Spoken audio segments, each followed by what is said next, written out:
Masters for you మీకోసం ఛానల్కి స్వాగతం సుస్వాగతం. ముందుగా మన జగద్గురువైన బ్రహ్మర్షి పితామహ పత్రిజీ గారికి, మన గురుమాతకి నా ఆత్మ ప్రణామాలు మాస్టర్స్. ఓకే మాస్టర్స్, ప్రతిరోజు మన ఛానల్లోని ధ్యానం, స్వాధ్యాయం, సజ్జన సాంగత్యం జరుగుతుంది మాస్టర్స్. అలాగే జూమ్ సెక్షన్లో పాల్గొన్న మాస్టర్లకి, యూట్యూబ్లో చూస్తున్న మాస్టర్లకు కూడా ధన్యవాదాలు తెలుపుకుందాం.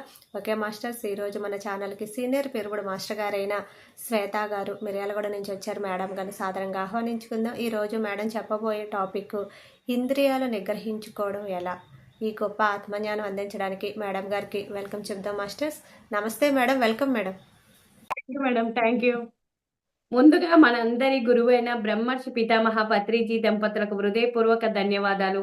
అలాగే ప్రతిరోజు ఎంతో అద్భుతమైన ఆత్మజ్ఞానాన్ని బోధిస్తున్న తటవర్తి దంపతులకు కూడా హృదయపూర్వక ధన్యవాదాలు.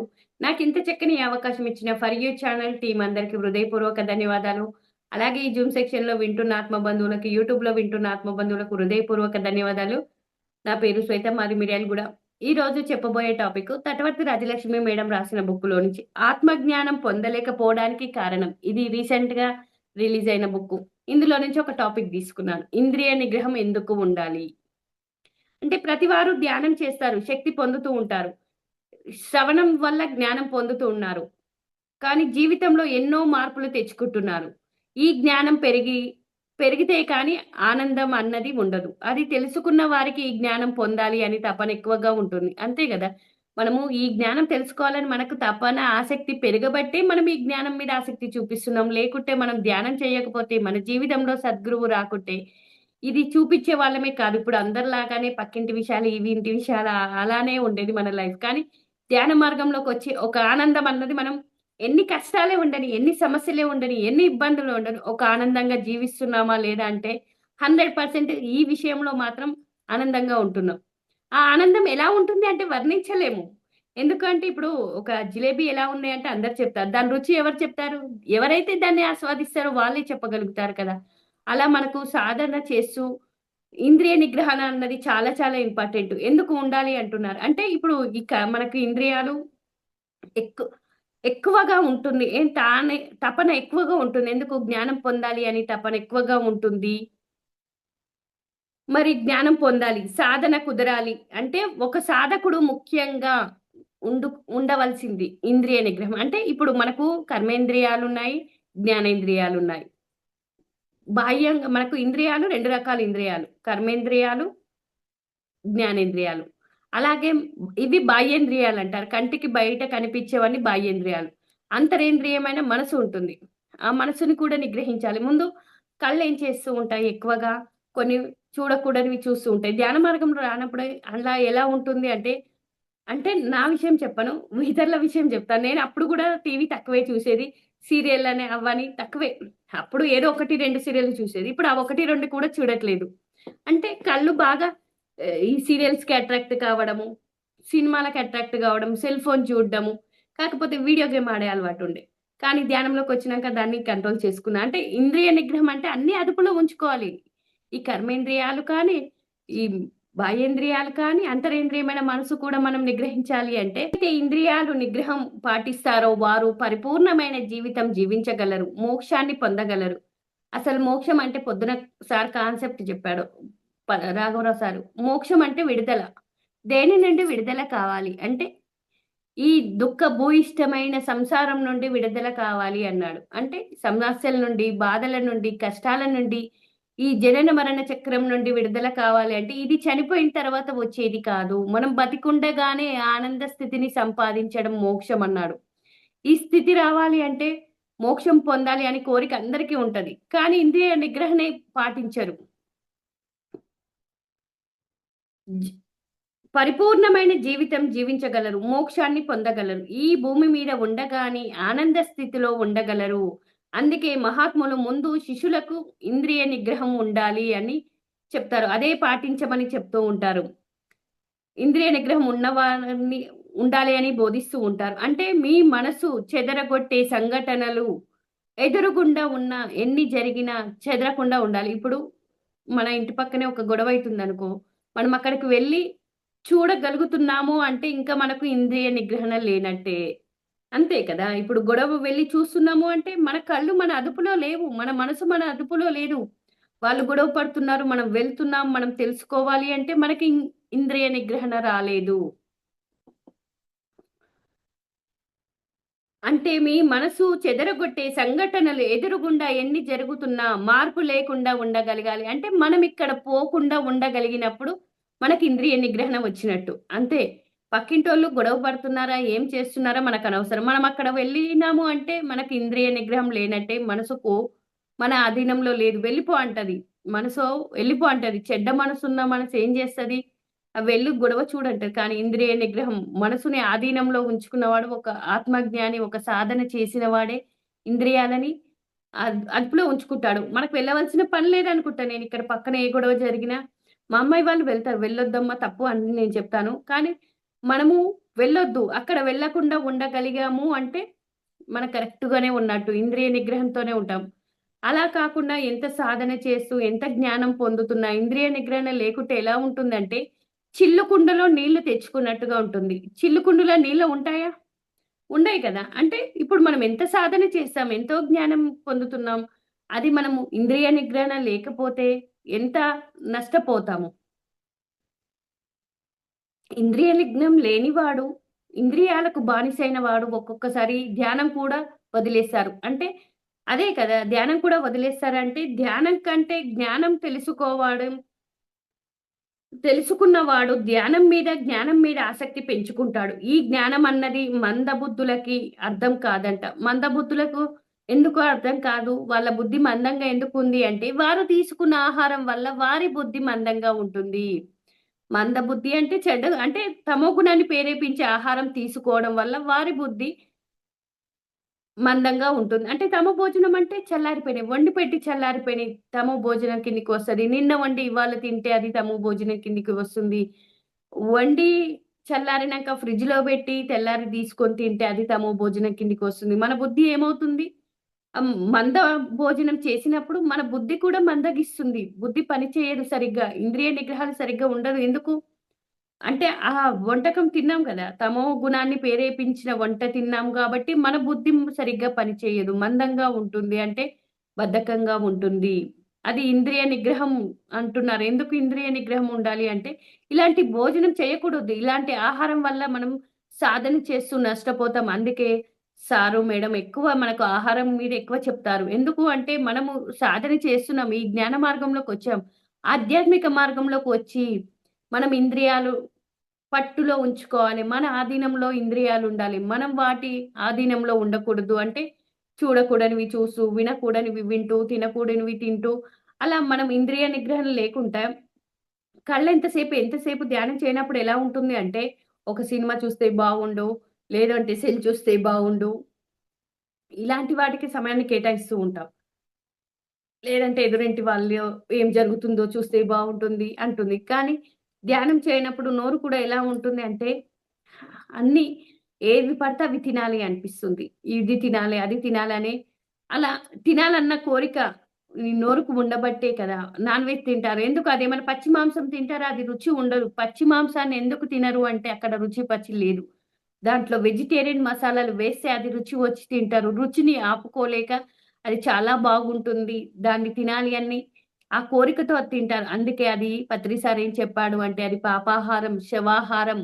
అది తినకూడదు. సాధకుడికి అది చెడుని ప్రేరేపిస్తది. అంటే మన పాపాలే మనకు రోగాలు వస్తున్నాయి కాబట్టి అది మానిపించాడు. అది హింసతో కూడుకున్న ఆహారం కాబట్టి అలాంటి ఆహారం తీసుకుంటే మనం నష్టపోతాం.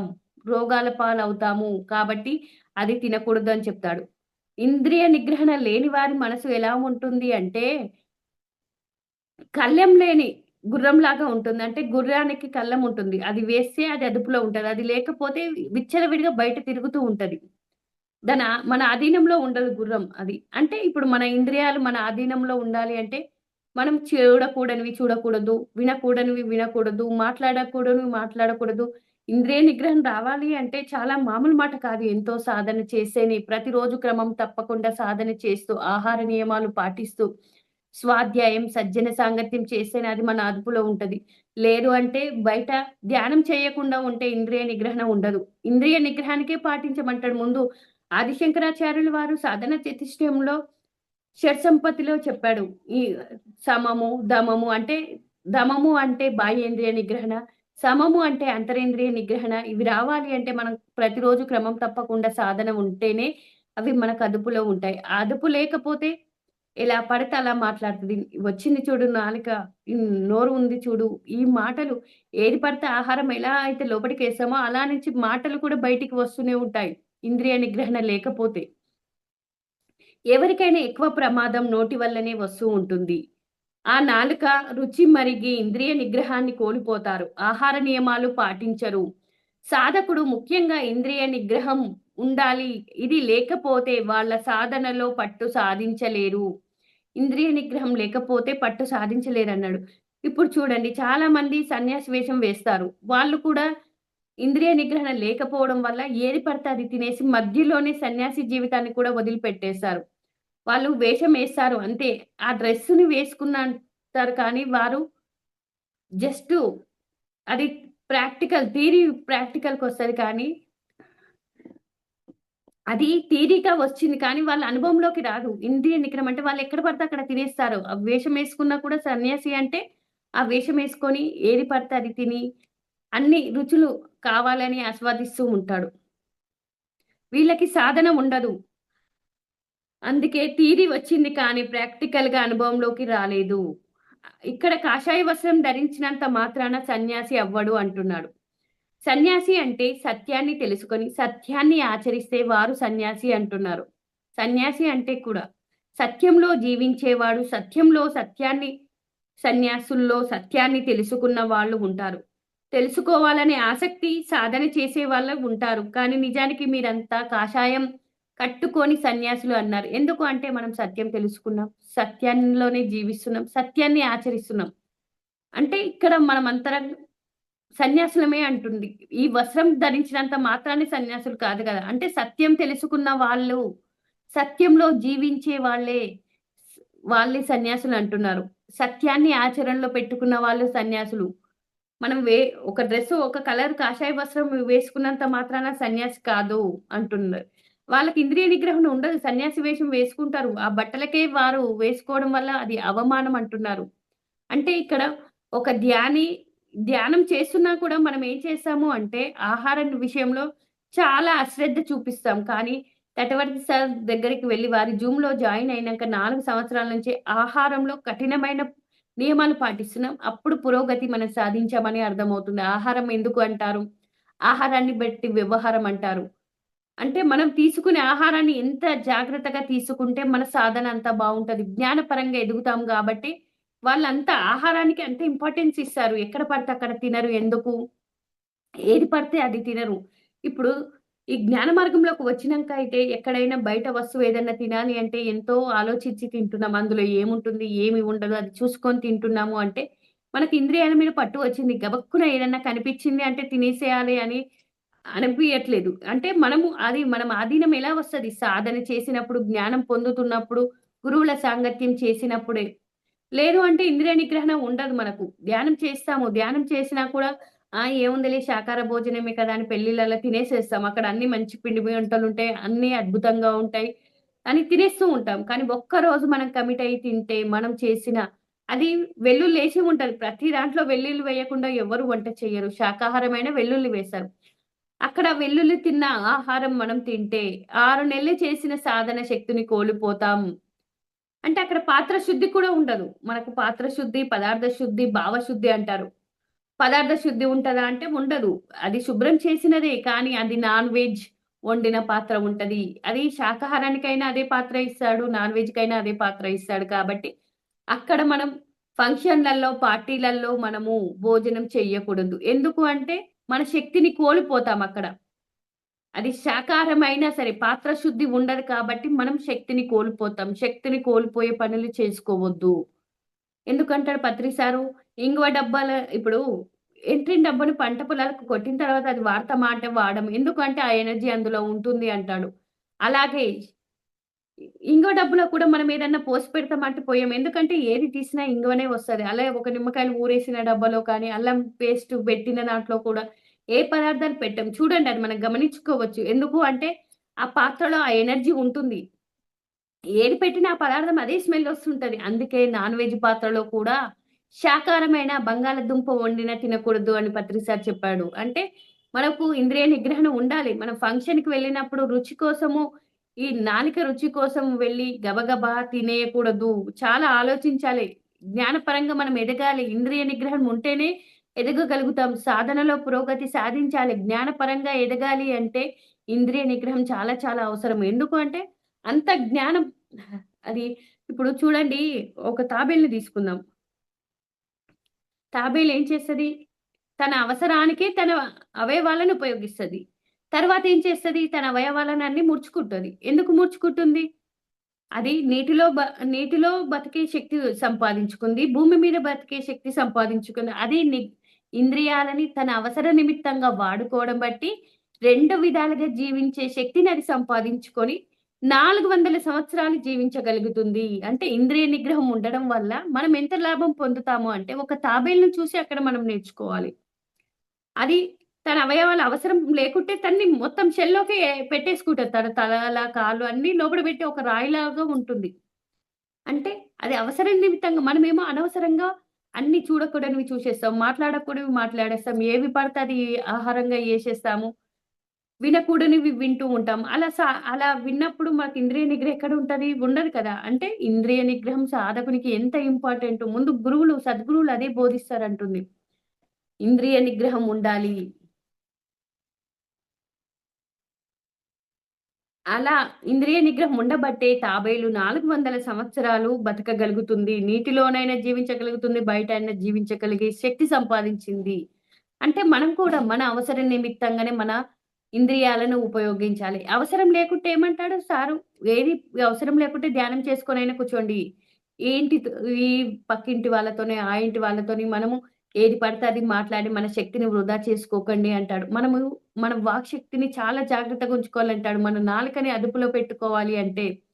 ఎందుకంటే నాలుక ఎన్నో రకాలుగా మాట్లాడుతూ ఉంటుంది. అది మాట్లాడినప్పుడు ఎంతో శక్తి కోల్పోతాం కాబట్టి చాలా నిగ్రహం ఉండాలి అంటాడు. అలాగే మీరు కూడా ఇంద్రియ నిగ్రహం పాటిస్తూ ధ్యానం చేయండి. దహ వల్ల బాహ్యేంద్రియాల మీద పట్టు ఉంటుంది. అంతరేంద్రియమైన మనసు మీద కూడా పట్టు ఉంటుంది. బాహ్య ప్రపంచంలో తిరిగినప్పుడు మీరు ఎంత మాయకు వశమైపోతూ ఉంటారు. అలా వశం కాకుండా ఉండగలిగే శక్తి ధ్యానం వల్ల వస్తుంది. అంటే మనం ఇంద్రియ నిగ్రహణ చాలా అవసరం అన్నట్టు. అందుకే మహాత్ములు నీ మనసు బయట ప్రపంచంలో తిరుగుతూ నువ్వు బయటకి వశమై, మాయకి వశమై ఉన్నావు. నువ్వు నరుడివిగా జీవిస్తావు. మాయని జయిస్తే నారాయణుడివి అవుతావు అని చెప్పారు. మరి మాయని జయించలేకపోవడానికి కారణం అంతరేంద్రియమైన మనసు ఇంకా చంచలావస్థలో ఉండడం. ఇంద్రియ నిగ్రహం లేకపోవడమే. అంటే చంచలావస్థలో అంటే ఫస్ట్ మనం ధ్యాన స్థితిలో ఉన్నప్పుడు మన మనసు ఎలా ఉంటుందంటే చంచలంగా ఉంటుంది. చంచల మనసు నిశ్చలం కావాలి. నిశ్చల మనసు నిర్మలం కావాలి. నిర్మల మనసు శూన్యం, పరిశూన్యం, మహాపరిశూన్య స్థితికి రావాలి అంటే ఎంతో గంటలు గంటలు సాధన చెయ్యాలి. అది ధ్యాన స్థితిలో ఉండగలగాలి. అనునిత్యం ధ్యాన సాధన అన్నాడు. అంటే క్రమం తప్పకుండా ధ్యాన సాధన చెయ్యాలి. ఒకరోజు చేసి, ఒకరోజు మానేయడం కాదు. సాధన అన్నది చాలా చాలా ఇంపార్టెంట్. సాధన అంటే స్వయంగా సంపాదించుకునే ధనం అంటున్నారది. అలాంటి ధనాన్ని మనం కూడబెట్టుకోవాలి. ఎప్పుడు వృధా చేసుకోకూడదు. వృధా ఎక్కడవుతుంది అంటే మన నోటి ద్వారా శక్తిని కోల్పోతున్నాం. కళ్ళ ద్వారా శక్తిని కోల్పోతున్నాం. చెవుల ద్వారా వినకూడని విషయాలు వినడం వల్ల శక్తిని కోల్పోతున్నాం. అలాగే ఆలోచనల ద్వారా మనసు ఆలోచించేది ఏంటి? మనసే గదా! అలా ఆలోచనలు ఒక సగటు మానవుడు మినిమమ్ 60,000 నుంచి 90,000 ఆలోచనలు చేస్తాడంట. ధ్యానం చేసిన వ్యక్తి వాటిని కంట్రోల్ చేస్తాడు. ఎలా కంట్రోల్ చేస్తాడంటే ప్రతిరోజు ధ్యానం చేయడం వల్ల రోజు ఫస్ట్ రోజు కూర్చున్నప్పుడు 50 ఆలోచనలొస్తాయి. తర్వాత 40, తర్వాత 30, తర్వాత 20, 10 తర్వాత శూన్య స్థితికొస్తాడు. ఒక సాధకుడు దాన్ని కంట్రోల్ చేస్తాడు ఆలోచనలని. అంటే మనం ప్రతిరోజు శ్వాసని గమనిస్తున్నాం. శ్వాసని గమనిస్తున్నప్పుడు ఏమవుతుంది? అక్కడ ఆలోచనలొచ్చినప్పుడల్లా కట్ చేస్తూ శ్వాసని గమనిస్తూ మనము ఒక శ్వాస మీదకి మనసన్నది ఒక పని చేస్తది. శ్వాసనైనా గమనిస్తది లేదా ఆలోచనలనే చేస్తది. ఇక్కడ మనసుకి పని చెప్పాము. ఏం చెప్పాము? అది శ్వాసని గమనించని పని చెప్పినప్పుడు ఆలోచనలు తగ్గిపోతాయి ఆటోమేటిక్‌గా. అది శ్వాసని గమనించాలి అన్న పనిలో ఉంటుంది. అప్పుడు ఆలోచన చెయ్యదు. అంటే మన ఇంద్రియాలు, బాహ్యేంద్రియాలు నిగ్రహం ఉంచినా కూడా అంతరేంద్రియమైన మనసుని నిగ్రహించడం చాలా కష్టం. అది కోరికల పుట్ట. ఒకటి తీరిన తర్వాత ఒకటి, ఒకటి తీరిన తర్వాత ఒకటి ఎంబడే ఎలా ఉంటుంది అంటే ఇప్పుడు ధ్యానం చేయనంత సేపు కోరికల పుట్ట అని చెప్తాము. అంటే అప్పుడైనా కోరికలు అదుపులోనే ఉన్నాయి. ఇప్పుడు కూడా అదుపులో ఉన్నాయి. ఇంకా సాధన చేసినప్పుడు ఆ కోరికలన్నది ఇవేముంది ఇవన్నీ కూడా అశాశ్వతమైనయే కదా! కోరికల వల్ల నష్టపోతాం. ఆ కోరికల వల్ల నష్టపోతాము అన్నది సార్ ఒక బుక్కే రాయడం జరిగింది. అంటే మన మనసు ఏం చేస్తది? ఒకటి తీరిన తర్వాత ఒకటి, ఒకటి ఇప్పుడు మనకు వడ్డానం ఉందనుకో అక్కడితో తృప్తి పడతామా? అది కాదు. లాంగ్ చైన్ అంటాం, చెంపస్వరాలంటాం, బ్యాంగిల్స్ అంటాం. ఇంకా ఒకటి, ఒకటి, ఒకటి వాటికి అడ్డు అదుపు ఉండదు. కోరికలతో ఉన్న మనసు ఎలా ఉంటది? చంచలంగా ఉంటది. కాబట్టే అదెప్పుడు అశాంతిగా ఉంటది. దాన్ని శాంతించే మార్గం ఏదైనా ఉంది. దాన్ని అంతరేంద్రియమైన మనసుని నిగ్రహించాలి అంటే ఖచ్చితంగా మనం ధ్యానం చేయాలి. శ్వాస మీద ధ్యాస ధ్యానం ద్వారానే మనసు అదుపులోకి వస్తుంది. స్వాధ్యాయం చేయడం వల్ల, సజ్జన సాంగత్యం చేయడం వల్ల, ఇలాంటి ప్రోగ్రామ్‌లో మనం పార్టిసిపేట్ చేయడం వల్ల ఇంద్రియ నిగ్రహం వస్తుంది. అంటే మనకి ఇంద్రియ నిగ్రహం చాలా చాలా ఇంపార్టెంటు.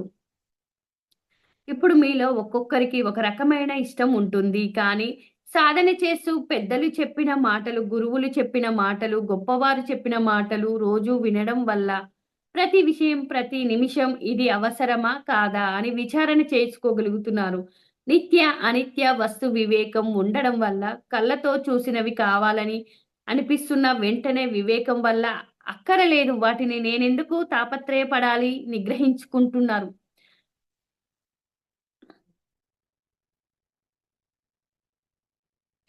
అంటే ఇప్పుడు ఎలాగా ఇప్పుడు మనము ఒక షాపింగ్‌కి వెళ్ళి, మనం అక్కడ ఏ దాని కోసం ఇంట్లో నుంచి బయటికెళ్తామో అది తీసుకొని వస్తే ఇంద్రియ నిగ్రహణం ఉన్నట్టు. అది కాకుండా ఇప్పుడు షాపింగ్‌కెళ్ళాం. ఒక డీమార్ట్‌కి వెళ్ళామనుకోండి. మనం పప్పు కోసం బోయాం. పప్పు ఒకటి తెచ్చుకుంటే ఇంద్రియ నిగ్రహం ఉన్నట్టే. అది కాకుండా అక్కడ వెళ్ళి పప్పు జూస్తాం, ఇంకో డ్రెస్ జూస్తాం, ఇంకోటి జూస్తాం, ఇంకోటి జూస్తాం. మనం బుట్ట ఇంత చేసుకొనొస్తాం అంటే అక్కడ మనకి ఇంద్రియ నిగ్రహం లేనట్టే కదా! ఇది ఏది అవసరమో అది తెచ్చుకొని ఉంటే అది ఇంద్రియ నిగ్రహం అన్నట్టే. కానీ అది కాకుండా మనం ఏం చేస్తాము ఒక షాపింగ్ కాంప్లెక్స్‌కి బుట్ట నింపుకొనొస్తాం. ఒక వస్తువుకెళ్ళి 10 వస్తువులు తీసుకుంటాం. అంటే మనకక్కడ ఇంద్రియాల మీద పట్టు లేదు. అదుపు లేదు కాబట్టి అలా తీసుకోగలుగుతున్నాం. కానీ అలాగే ఒక ఒక శారీ సెంటర్‌కెళ్ళాం. అక్కడ ఒక శారీ కొనుక్కోనికి పోయినప్పుడు ఓకే. ఒకటి కొనుక్కోకుండా ఇంకా 4, 5 కొనుక్కొనొచ్చినామంటే మనకక్కడ కళ్ళు అట్రాక్షన్ ఏది చూస్తే అది కావాలి, కావాలి అంటుంది. అంటే మనకి ఇంద్రియాల మీద నిగ్రహం లేనట్టే అంటున్నారు. అంటే చిన్న చిన్న విషయాలే మనం చేసేవి ఏంటి? ఎలా చేస్తున్నాం ఇవి అని. కానీ వాటి వల్ల మనకు ఎంతో నష్టం జరుగుతుంది. ఇంద్రియాలు నిగ్రహం లేకపోతే. ఇక్కడ కళ్ళు చూస్తున్నాయి. కానీ కళ్ళు వెనక ఉన్న కోరిక మనసుది. కళ్ళు చూసింది. కానీ కోరిక ఎవరిది? మనసుది. చెవులు వింటున్నాయి. కోరేది మనసే. వినేది వింటుంది. చెవులు వింటున్నాయి. కానీ వింటున్నప్పుడు ఎవరు అది వినిపించేలా చేస్తుందంటే మనసే. నోరు తింటుంది. మాట్లాడుతుంది. ఆ కోరిక కూడా మనసుదే. అందుకే ఒక జ్ఞాని మనసు మీద ఆధిపత్యం సంపాదిస్తాడు. అలా జ్ఞాని ఎప్పుడైతే ఆధిపత్యం సంపాదిస్తాడో అన్నీ అన్నిటి మీద నిగ్రహం సంపాదించి ఇంకా ముందుకు వెళ్తాడు. ఒక బ్రహ్మజ్ఞానిగా ఎదుగుతాడు. అప్పుడే ఆ బ్రహ్మజ్ఞాని యొక్క హృదయం విశ్వమంతా విశాలంగా ఉంటుంది. మహాత్ములు చెప్పడం జరిగింది. వాళ్ళకి అంత విశాలంగా ఎట్లు కుదిరింది అంటే వాళ్ళ జీవితంలో సేవ, ప్రేమ, త్యాగం అనే సహజ గుణాలైన వాళ్ళ హృదయాన్ని విశ్వమంతా విశాలంగా చేసుకుంటారు. అంటే ఏమేమి సేవ, ప్రేమ, త్యాగం. అందుకే వాళ్ళు ఎప్పుడు లోక కళ్యాణకరమైన పనులే చేస్తూ ఉంటారు. అంటే ఎవరు ఇంద్రియ నిగ్రహం ఉన్నవారు, ఒక జ్ఞాని, ఒక ఆత్మజ్ఞానే లోక కళ్యాణకరమైన పనులు చేస్తూ ఉంటారు. అందరూ చేయలేరు అంటున్నారిక్కడ. ఒక చిన్న విషయం మీరు అశ్రద్ధ చేస్తే అంటే ఈ వేళ ఒక రోజే కదా అని అలాంటి ఆహారం తీసుకుంటే ఒక్కరోజు మనసు కలుషితం, మనసుకి బానిసలై ఇంద్రియ నిగ్రహం కోల్పోతే తప్పు మీద తప్పులు చేస్తూ ఆత్మకి దూరమై ప్రపంచానికి దగ్గరైతారు అంటున్నారు. అంటే ఒకటే కదా అని మనం ఇంద్రియ నిగ్రహం లోపించడం వల్ల చూడండి అది మన అదుపులో ఉంటే కరెక్ట్‌గానే ఉంటది. కానీ ఒకటే కదా అని అనుకున్నప్పుడు ఏమవుతుంది? ఆత్మకి దూరమయ్యి ప్రాపంచికానికి దగ్గరవుతాము. కోరికలు పెంచుకుంటూ, సంకల్పాలు పెట్టుకుంటూ జీవుడుగా బతుకుతాం. దేవుడుగా బతకవలసిన వాళ్ళం మనము. ఇంద్రియ నిగ్రహం లేకపోవడం వల్ల జీవుడుగా బతుకుతాం. అందుకే నరుడికి మళ్ళీ భూమి మీదికి వచ్చి, చచ్చి పుట్టి రాహిత్య స్థితి పొందలేక, జన్మ పరంపర కొట్టుకుపోతూ, ఇలా నిగ్రహం లేనివాడు ఎంత దిగజారుతాడో. అందుకే మహాత్ములు మనకో మాట చెప్పి ఉంటారు. నాలికని నిగ్రహించు, మాటని నిగ్రహించు అని. ఎందుకంటే రుచికి నాలిక నిగ్రహించుకోలేకపోతే అక్కడ నుంచి తప్పులు చేయడం మొదలుపెడుతుంది. మరి మాటలు నిగ్రహించకపోతే ఎన్నో కర్మలు పోగేసుకుంటూ ఉంటుంది. అంతే కదా! ఇప్పుడు మాటని మనకు నియంత్రణ లేకపోతే ఇష్టం వచ్చినట్టుగా అనేస్తూ ఉన్నప్పుడు ఎన్నో కర్మలు పోగేసుకోవడం వల్ల ఎన్నో జన్మలు పెంచుకుంటాం. జన్మ అంటే ఎంత దుఃఖము, ఎంత కష్టము, ఎన్ని బాధలు, ఎన్ని సమస్యలు ఉంటాయి. అంటే ఇంద్రియ నిగ్రహణ వల్ల మనం ఎంత నష్టపోతున్నాం. అది మనకు అదుపులో లేకపోవడం వల్ల అది ఎంత నిగ్రహం, ఎంత అవసరము అన్నది అర్థం చేసుకోవాలి. నోరైతే ఆహారాన్ని లోపలికి పంపిస్తుంది. ఆ నోరే మాటల్ని కూడా బయటికి పంపిస్తుంది. భగవంతుడు ఎంత విచిత్రమైన పని చేశాడో చూడండి. ఇంకా ఇక్కడ 2 కళ్ళు, 2 చెవులు, 2 చేతులు, 2 కాళ్ళిచ్చాడు. ఒకరు అడుగుతుర్రంట బ్రహ్మదేవుని, నోరెందుకు ఒకటే ఇచ్చారు అని. అన్నిటిలాగా నాసిక రంధ్రాలేమో 2 ఇచ్చారు. ముక్కు రంధ్రాలు 2, కళ్ళు 2, చెవులు 2, చేతులు 2 ఇచ్చారు. నోరు మాత్రం ఒకటే ఎందుకు ఇచ్చారని అడుగుతున్నాడంట. మాట అవన్నీ వస్తుంది. అంటే ఆహారం తినేటప్పుడు మాట్లాడలేకపోతున్నాము. ఇది కూడా రెండిస్తే ఎంత బావుండేది అని అడుగుతున్నాడంట. అప్పుడు బ్రహ్మదేవుడు చెప్పాడంట, మానవులకు తెలివి, బుద్ధి ఇస్తే అవి ఉపయోగించుకొని ఉన్నంత స్థితి చేరకుండా ప్రపంచమే శాశ్వతమని, శరీరమే శాశ్వతం అనుకుంటూ, ఆ నోటిలో తినకూడనివి తింటూ, అనకూడనివి అంటూ, మళ్ళీ వెనక జన్మల్లోకి వెళ్తున్నారు. ఒక్కటి ఇస్తేనే అదుపు లేకుండా ఇన్ని కర్మలు చేస్తున్నారే! మరి రెండిస్తే ఈ ప్రపంచం ఎలా ఉండనిస్తారు? అంటే చూడండి, బ్రహ్మదేవుడు మనల్ని సృష్టించేటప్పుడు నోరెందుకు ఒకటి ఇచ్చాడంటే చెబుతున్నాడు. అంటే ఒకటిస్తేనే ఇన్ని కర్మలు చేస్తున్నారే, రెండిస్తే ఇంకెట్లుంటది జీవితం ఊహించుకోండి అంటున్నారు. మీరు ఏమి ఇవ్వాలే మిమ్మల్ని సృష్టించిన సృష్టికర్తకు తెలుసు. మీరు నిగ్రహం లేకుండా ఉంటారు కాబట్టి, ఆ నిగ్రహాన్ని మర్చిపోతారు అని మళ్ళీ గురువుల ద్వారా పదే పదే తెలియజేస్తూ ఉంటారు. ఆహార విషయాలు, ఆహార నియమాలు పాటించాలి. వాడికి సత్యమైన ఆలోచన అంటే భగవంతుని గురించి ఆలోచనలు వస్తాయి. ఎవరైతే ఎప్పుడూ ఆత్మ గురించి ఆలోచిస్తారో, ఆత్మశక్తిని పెంచుకోవడానికి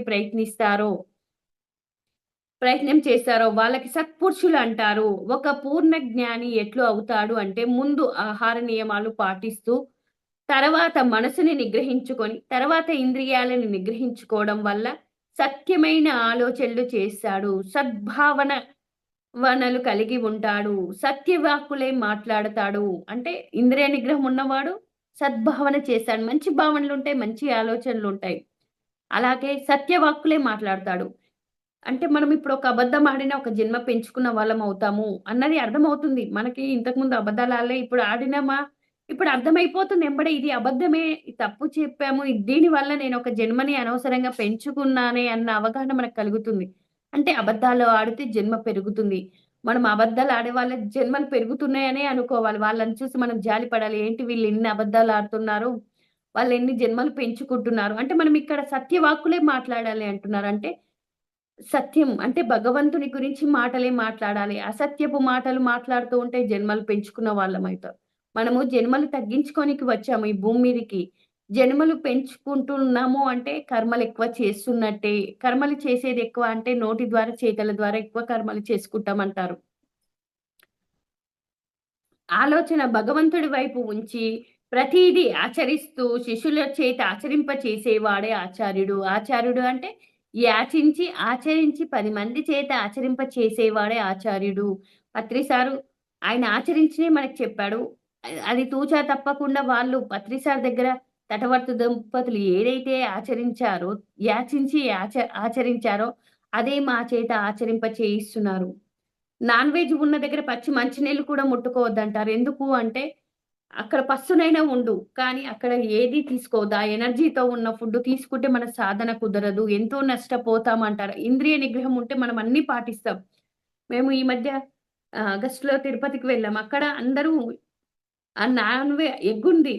అయినా అన్నీ తినేస్తున్నారు.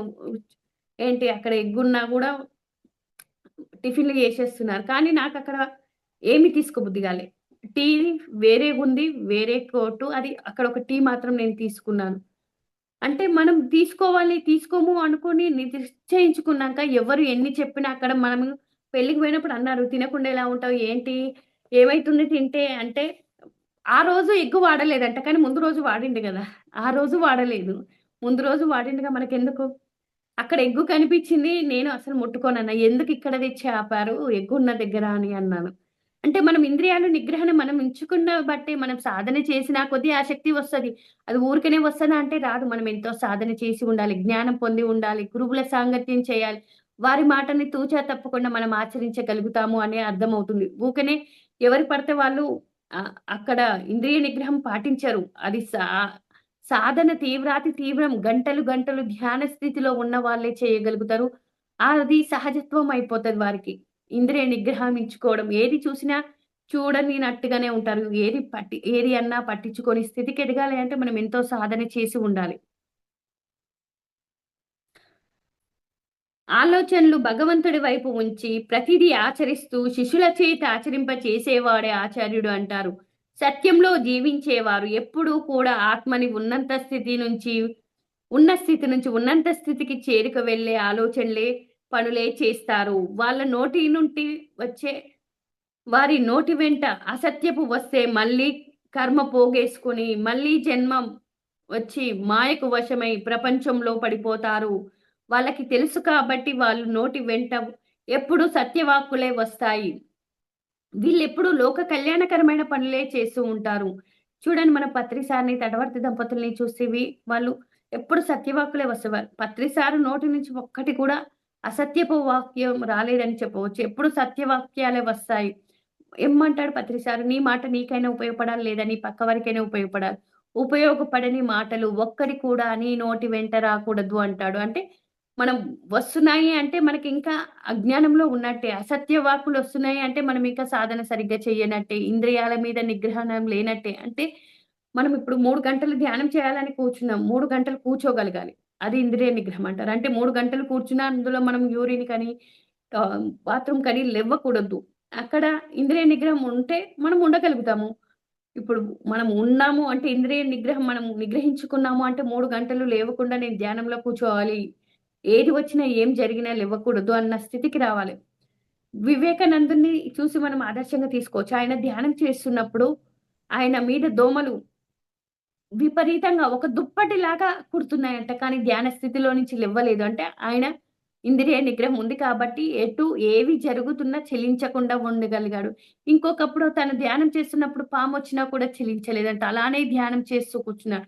అలాగే రమణ భగవానుడు ఆయన ధ్యానం చేస్తూ ఆయన శరీరాన్ని చెదలు పుట్టలు తినేస్తున్నా కూడా ఆయన ధ్యాన స్థితిలో నుంచి లేవలేదంటే, వారు ఎంత నిగ్రహించుకున్నారు ఇంద్రియాలని అన్నది వారిని చూస్తే మనం ఆదర్శంగా తీసుకొని, మనము ఆచరించాలి అని నాకర్థమైనది. అంటే ఇంద్రియ నిగ్రహం ఎంత ఇంపార్టెంటో ఒక సాధకుడికి, అది లేకపోతే ఎంత నష్టం జరుగుతుంది. వీళ్ళు ఎప్పుడూ లోక కళ్యాణకరమైన పనులు, సత్కార్యాలే చేశారు. అందుకే ఆహారం మీద పట్టు ఉన్నవాడికి మనసు మీద అదుపు ఉంటుంది. ఇంద్రియాల మీద అదుపు ఉండడం వల్ల సత్కర్మలే చేస్తారు. ఇలా సత్కర్మలు చేసేవారే దివ్య మానవులుగా భూమి మీద వెలుగొందుతూ ఉంటారు. అందుకే పూర్వం కొందరు రాజులు తన రాజ్యాన్ని బిడ్డలకు అప్పచెప్పి దూరంగా వెళ్లి సదా సాధనలో ఉంటూ, అక్కడ దొరికే ఆ పళ్ళు తింటూ జీవించేవాళ్ళు. దాన్నే వానప్రస్థావన జీవితం అంటారు. అంటే ఎవరైనా సరే అంటే 50 సంవత్సరాలు 5 పదులు వచ్చే వరకు 5 ఇంద్రియాల నిగ్రహణ ఉండాలి. అంటే నోరు, కళ్ళు, ముక్కు, చెవులు. ఇవి మనకు ఈ 5 ఇంద్రియాలైనా మన అధీనంలో ఉండాలి. ఎప్పుడు మనకు 50 సంవత్సరాలు వచ్చే వరకు 5 పదులు వచ్చే వరకు 5 ఇంద్రియాల మీద పట్టు సాధించాలి అంటే సాధన ఉండాలి. మనం ఈ సాధన అన్నది తీవ్రత చేస్తే మనకు 50 సంవత్సరాలు వచ్చే వరకు అన్నిటి మీద ఇంద్రియ నిగ్రహం ఉంటుంది అని చెప్పడం జరిగింది. మీకు మంచి చేసే ఆహారం, చెడు చేసే ఆహారం మరి ఏ ఆహారం మంచిది చేస్తుంది అంటే, ప్రకృతి వృద్ధి చెంది శాకాహారమే శరీరానికి, మనసుకు మంచి చేస్తుంది. కానీ హింసతో కూడిన మాంసాహారం శరీరానికి చెడు చేయడమే కాదు, రజోగుణాన్ని, తమోగుణాన్ని, అహంకారాన్ని పెంచి కర్మలు ఎక్కువ చేయిస్తుంది. వాళ్ళు భూమి మీద వాళ్ళని భూమి మీద పడేస్తుంది. అంటే అహంకారం భూమి తమోగుణం, అహంకారం పెంచి కర్మలు ఎక్కువ చేయించి వాళ్ళని భూమి మీద పడేస్తుంది. అంటే మనకు అహంకారం ఉన్నా, గర్వం ఉన్నా మనల్ని పతనానికి అయిపోతామని చెప్పడానికి కారణం అదే. అంటే ఇంకా ఇక్కడ నిన్న ఈ ఈ మధ్యలనే ఒకటి చూసాను. ఏంటి షార్ట్ వీడియోలు శ్రీకృష్ణుడు అందరూ గొప్ప గొప్పగా అంటున్నారు. అహంకారం ప్రదర్శిస్తున్నారు. ఎవరు? ఓహ్! గరుత్మంతుడొచ్చి నేనే అందరికంటే ఫాస్ట్‌గా పోతాను అని గర్వం ప్రదర్శిస్తున్నాడు. అది కనిపెట్టి అందరిని అణిచే విధంగా ఒకే విధంగా చెప్పాడు శ్రీకృష్ణ భగవానుడు. ఇక్కడ గరుత్మంతుడిని హనుమంతుడిని హిమాలయ గృహాల్లో హనుమంతుడు ఉంటాడు. ఆయనని నీవు వెళ్లి తీసుకురా అంటే ఆయన ధ్యానంలో కూర్చోంగానే శ్రీకృష్ణుడు ఇలా రాముడు నిన్ను రమ్మంటున్నాడు అని చెప్పి వితిన్ సెకండ్‌లనే ఆయన చెప్పే లోపే ఆయన అక్కడ ఉండే లోపే హనుమంతుడు రాముని దగ్గర ప్రత్యక్షమయ్యాడంట. అంటే ఇక్కడ నాకంటే ఎవరు గొప్ప లేరు. అంటే సుదర్శన చక్రం గూడా నేను చాలా గొప్పవాడిని. నన్ను మించి ఎవరు లేరు. నన్ను దాటి ఎవరు పోగలరు అంటే సుదర్శన చక్రాన్ని దారికి అడ్డుగా పెట్టి ఎంత మహాత్ముడు వచ్చినా లోనికి రానీయకు అన్నాడంట. అప్పుడు హనుమంతుల వారు ఏం చేశారు అంట, ఆ సుదర్శన చక్రంతో గొడవ పడితే సమయం వృధా అయితుందని ఏకంగా సుదర్శన చక్రాన్ని మింగేసి తన దగ్గరికి వచ్చాడంట. అప్పుడు కృష్ణుడు అడుగుతాడంట, "సుదర్శన చక్రాన్ని ఎలా దాటి వచ్చగలిగావు?" అంటే, "నేను గొడవ పడితే సమయం వృధా అయితుందని ఆ సుదర్శన చక్రాన్ని నేను మింగేసి వచ్చానని" హనుమంతుల వారు చెప్పడం జరిగిందంట. అక్కడ సత్యభామ ఏం చేస్తుందంటే, నాకంటే అందగత్తె ఎవ్వరూ లేరు కదా ప్రభు అని గర్వంగా ఫీల్ అవుతుందంట. అప్పుడు గర్వంగా ఫీల్ అవుతున్నప్పుడు శ్రీకృష్ణుడు తనకు కూడా ఒకేసారి సమాధానం చెప్పాలి. ఎవరికి? గరుత్మంతునికి, అది సుదర్శన చక్రానికి, సత్యభామకు. అంటే తనని మహారాణిలాగా రెడీ కా అని చెప్పాడు. కానీ శ్రీకృష్ణుడు పక్కనుంటే హనుమంతుల వారు ఏమన్నాడంటే, సీతమ్మ తల్లి ఎక్కడ? సారీ ఆహ్, సత్యభామ ఎక్కడ ఉంది అని అడిగాడంట. అంటే పక్కనున్న సత్యభామని గుర్తించలేదు అని ఆమె ఫీల్ అయింది. మహారాణిలా తయారైన ఇక్కడెవరో చిలికత్తె ఉన్నారేంటి అంటే, ముగ్గురి అహంకారం ఒక్కసారే అణిచాడు అని ఈ కథ ద్వారా తెలుసుకున్నాం. అంటే ఎవరెవరిది? గరుత్మంతుడిది. నేనే అందరికన్నా ఫాస్ట్‌గా ప్రయాణం చేయగలుగుతాను అన్న గర్వాన్ని అణిచాడు. అలాగే సుదర్శన చక్రం నాకంటే శక్తిమంతుడు ఎవ్వరు లేరు. నన్ను దాటిపోయేవారు ఎవరున్నారు అని తన గర్వాన్ని అణిచాడు. అక్కడ సత్యభామ గర్వాన్ని అణిచాడు. అంటే ఎల్ గర్వం ఉంటే పతనం అవుతారు అని ముగ్గురికి ఒకేసారి సమాధానం చెప్పడం జరిగింది. అంటే మనం అహంకారం ప్రదర్శనిస్తే మనం పతనం అయిపోతాము. అందుకే అహంకారికి ఆత్మజ్ఞానం అవ్వదు అని తటవర్తి రాజలక్ష్మి మేడం ఎప్పుడూ చెబుతూ ఉంటుంది. అంటే మనం అహంకరించకూడదు. నేను, నాది అని గర్వం కూడా ప్రదర్శించకూడదు. అందుకే పత్రిగారన్నారు. ఇక్కడ నాన్ వెజ్ గురించి చెప్పారు. జీవ చాలా మంది మాంసాహారం తినడం గొప్ప భోజనాలు ఎక్కువ రకాలు పెట్టడం గొప్ప అనుకుంటూ పెడుతున్నారు. జీవహింస వద్దు అని చెప్పినా మా కులంలో బాగోదు. మా ఇంటి చుట్టూ మమ్మల్ని అవమానంగా చూస్తారు అని అంటారు. కానీ మీరు తినకపోయినా ఎదుటి వారికి మాంసాహారం పెట్టడం వల్ల అది కూడా పాపమే అన్నారు. ఇక్కడ 8 రకాల భాగస్వాములు అవుతారని చెప్పాడు. అంటే ఎ కొట్టినవాడు, చంపినవాడు, తెచ్చినవాడు, వండినవాడు, వడ్డించినవాడు, తిన్నవాడు ఇక్కడ ఇలా 8 మంది ఈ కర్మలో భాగస్వాములు అవుతారు అని చెప్పాడు. అంటే ఇక్కడ మనం తినకపోయిన ఇతరులకు పెట్టాము అంటే, ఆ కర్మలో మనకు భాగస్వామ్యం ఉంది. నేను తినకపోయిన ఇతరులకు వండి పెట్టాను అంటారు. మన సొసైటీలో కూడా చాలా మంది ధ్యానం చేస్తూ ఉంటారు. ఎంతోమంది కుటుంబ పరంగా అందరూ ధ్యానం చేయరు.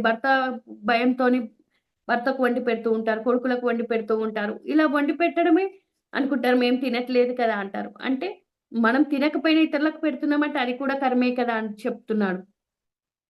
మళ్ళీ కర్మలు పెరుగుతాయి. జన్మకి కారణం అవుతుంది అని చెప్పడం జరిగింది. అంటే పుణ్యం వల్ల జన్మ తీసుకుంటే, సాధన చేసి తర్వాత మళ్ళీ జన్మ తీసుకుంటే మీ జీవితంలో పురోగమనం ఉంటుంది. అంటే ఈ స్థితి కంటే తర్వాత జన్మలు ఇంకొంచెం మంచి జన్మలు తీసుకొని, ఇంకొంచెం సాధన చేసుకొని, ఇంకా ఆత్మకి దగ్గరవుతారు. అలా కాకుండా వాళ్ళేమనుకుంటారు, వీళ్ళేమనుకుంటారు అని భయపడి మొహమాటంలో మీరు తినకపోయినా వాళ్ళకి ఆ పాపాహారం పెడితే వాళ్ళే కాదు మీరు కూడా పాప కర్మకు అనుభవించవలసి వస్తుంది.